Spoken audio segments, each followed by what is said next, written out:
Atheists occasionally ask the question, if the entire army of Pharaoh drowned in the Red Sea, why haven't we found any evidence? Where's the evidence for these guys drowning in the Red Sea? And that's a fair question, okay?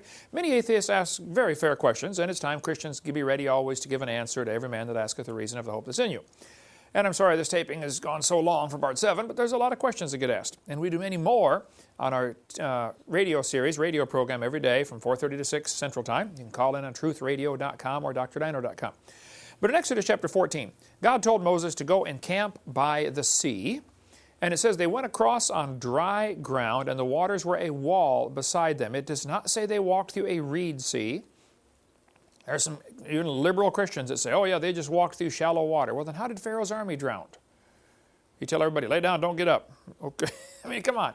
It was dry ground. And the Bible says God took off their chariot wheels. So what's the truth about the Red Sea crossing? It says the waters returned and covered the chariots and the horsemen. If you look at the country of Egypt in the lower right-hand corner of this map, you'll see Egypt has the Red Sea right beside it.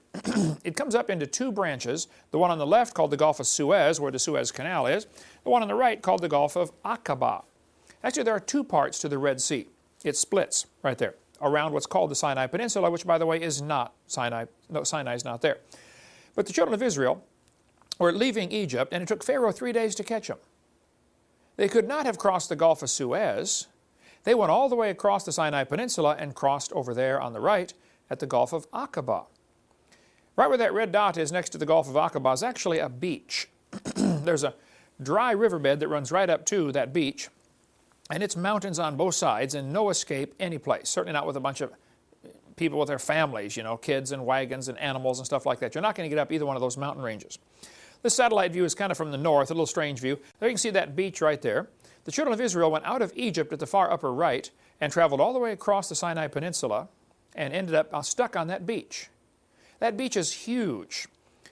Those are little buildings, those little squares on there, actually warehouses and stuff. It's a monster beach, big enough to hold 2 or 3 million people, no problem.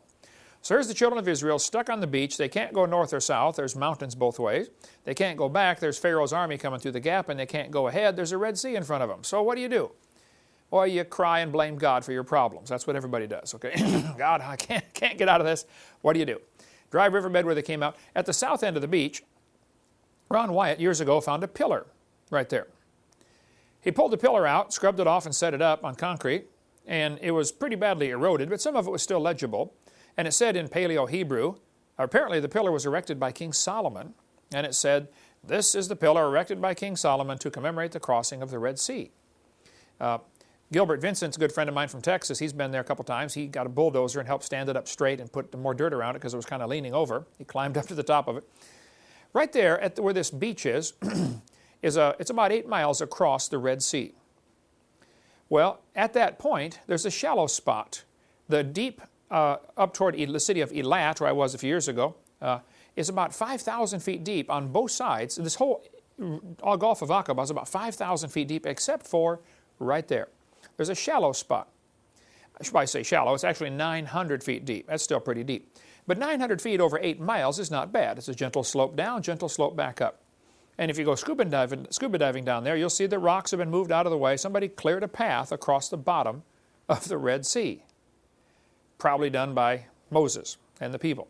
The Bible says Pharaoh's army drowned trying to cross the Red Sea. The waters were a wall unto them.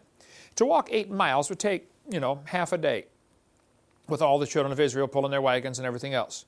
At the bottom, according to Ron Wyatt, he went scuba diving down there and found human bones, horses' hooves, chariot wheels. Now, there's some controversy about the chariot wheels, but this is what appears to be a chariot wheel, gold-plated.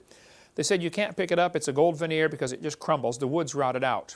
It's like chrome plating on a car. If you put a bumper in the water, let the bumper rust out, and just had the chrome, you couldn't pick it up. It would crumble, okay? But there are those who argue that's not legitimate. I don't know, but I'm just telling you what Ron told me, that there were real chariot wheels. When he took the pictures to the Antiquities Department in Egypt, they said, oh, wow, this is from the 18th dynasty. He said, how do you know that? They said, well, the 18th dynasty is the only one that used 4, 6, and 8-spoke chariot wheels, and all 3 were down there. So this was the same guys that chased Moses out of Egypt, the 18th dynasty.